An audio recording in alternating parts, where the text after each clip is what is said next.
আসসালামু আলাইকুম। আলহামদুলিল্লাহ, অবশেষে আমরা আমাদের খামারে কোয়েল পাখি নিয়ে আসলাম। অনেক খোঁজাখুঁজির পরে আমরা কোয়েল পাখির সন্ধান পেয়েছি। তো আজকে আপনাদের দেখাবো আমি কোন জায়গায় থেকে আমি কোয়েল পাখি আনি। তো ভাইয়ের সাথে আমার কথা ছিল আমাকে পাখি শুক্রবার দিন দিবে, কিন্তু ভাই বলেছে যে একদিন আগেই পাখি দিবে, সেই জন্য আজকে চলে যাচ্ছি ভাইয়াদের বাসাতে। তো আমার সামনে যে দোকানটি দেখতে পাচ্ছেন, হোন্ডা সার্ভিসিং করানো হয়। যদি কারো হোন্ডা সার্ভিসিং করাতে হয় তাহলে এই জায়গায় আসবেন। এটা আমার কাকার দোকান। দোকানের লোকেশনটা হচ্ছে Saturia Golra road, Shimultoli bus stand. আপনাদের যদি সার্ভিসিং করাতে হয় তো এই জায়গায় এসে সার্ভিসিং করবেন। আমাদের মানিকগঞ্জ জেলা সাটুরিয়া থানা, সাটুরিয়া থেকে গোলরার যে রোডটি আছে মাঝখানে আমাদের একটি খুবই সুন্দর একটি জায়গা আছে। অনেকে এই জায়গায় ঘোরার জন্য আসে। তো এই জায়গাটির নাম হচ্ছে নাহার গার্ডেন। তো এই নাহার গার্ডেনে রয়েছে সুন্দর সুন্দর পশু পাখি। আপনাদের দেখাতে চেষ্টা করেছিলাম আমি। এই জায়গায় হরিণ থাকে, তো একটা হরিণও দেখতে পেলাম না। হরিণ সম্ভবত ঘরের ভিতরে আছে। এই জায়গাটি অনেক বড় এবং সুন্দর। আপনার বিভিন্ন জায়গায় থেকে এই জায়গায় মানুষ ঘোরার জন্য আসে। আপনারা এই জায়গায় আসলেই দেখতে পারবেন কি সুন্দর একটি জায়গা। এই জায়গার মধ্যে রয়েছে আপনার দেশি বিদেশি পশু পাখি এবং হরিণ। এছাড়াও পুকুর রয়েছে বড় একটি, ঝর্ণা, আরো অনেক কিছু। আপনাদের ভালো লাগে তাহলে অবশ্যই এই নাহার গার্ডেনে এসে ঘুরে যাবেন। আপনারা গোলরা থেকে নেমে সিএনজি অথবা অটোতে আসবেন। সরাসরি নাহার গার্ডেনের কথা বললে আপনাদের নামিয়ে দিবে। আমরা প্রায় 100টি কোয়েল পাখি আনবো, যেহেতু আমরা নতুন খামারি, আমাদের এরকম অভিজ্ঞতা নেই। এই জন্য আমরা 100টি পাখি দিয়ে প্রথম অবস্থায় শুরু করব। যদি এটা আমাদের জন্য ভালো মনে হয় তাহলে আস্তে আস্তে ইনশাল্লাহ আমাদের এই ছোট্ট খামারটিকে বড় করব এবং আপনারা পাশে থাকবেন। তো আমরা দেখতে দেখতে চলে আসলাম গোলরা। তো ভাইয়ের বাসা এই জায়গায় থেকে বেশি দূরে না, ভাইয়ের বাসা গোলরাতেই। তো আমরা এখন রাস্তার ওই পাশে যাব। সর্বপ্রথম আমাদের হোন্ডাতে তেল ভরা লাগবে। তো পাম্পে যে আমরা হোন্ডাতে তেল ভরবো। তো তেল ভরার পরে আমরা রওনা দেব ভাইদের বাসার উদ্দেশ্যে। তো আপনারা সাথেই থাকুন। সম্ভবত পাম্পে তেল নেই, এই জন্য আমরা অকটেন ভরবো। দাড়ি পাকা মুরব্বী আমাদের অকটেন দিয়ে দিচ্ছে।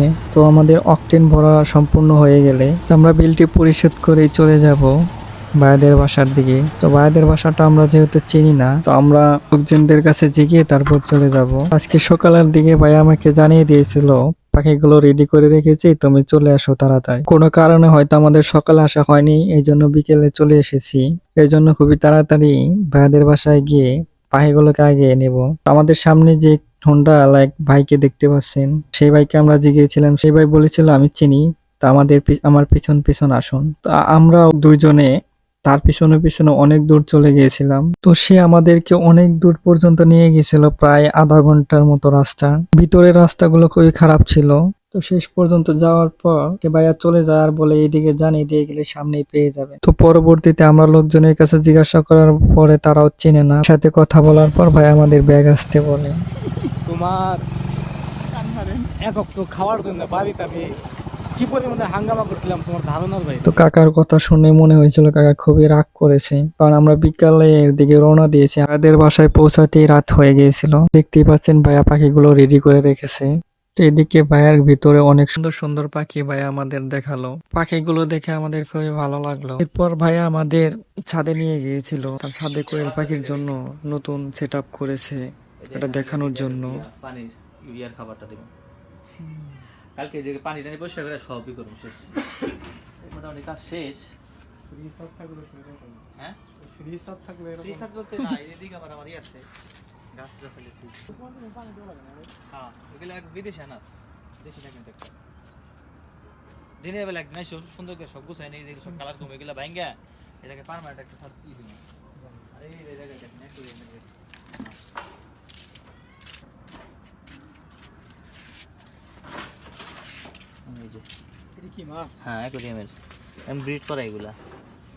শীতের মধ্যে হুন্ডাই করে পাখি আনার পর বাসায় চলে আসলাম। এসে আমার খামারের ভিতরে তোষ বিছিয়ে দিচ্ছি। আমার এগুলো কোনো কিছুই করা ছিল না। আমি তো ভাবছিলাম আমার খামারে পাখি আসবে শুক্রবার দিন। এগুলো একদিন আগেই চলে আসলো। মাশাআল্লাহ কি সুন্দর সুন্দর কিউট পাখি, আমার দেখে খুবই ভালো লাগছে।